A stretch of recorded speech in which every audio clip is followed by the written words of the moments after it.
නැන්දේ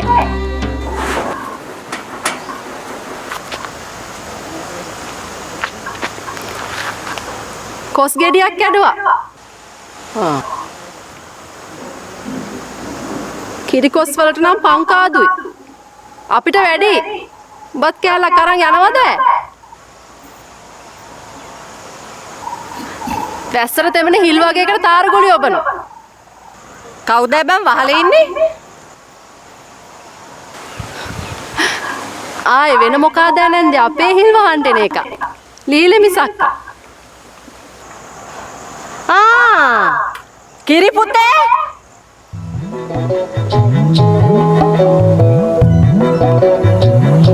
නෑ අම්මා මේ නැන්දා ඉන්න ඇඳ දෙවෙනවලු.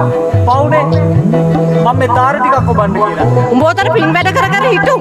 ආන් අර මහමිදියට උරු ජුවල්නේ කළ ඉන්නේ. නැකතට වල් අල්ලන්න යන්නේ උඹ එනකල් බලාගෙන ඉන්නවා. අනේ නැන්දේ අපි ලීලගෙන් පිටට වැඩ කරගන්නව නෙවෙයි මහන්සියට ගෙවනවා.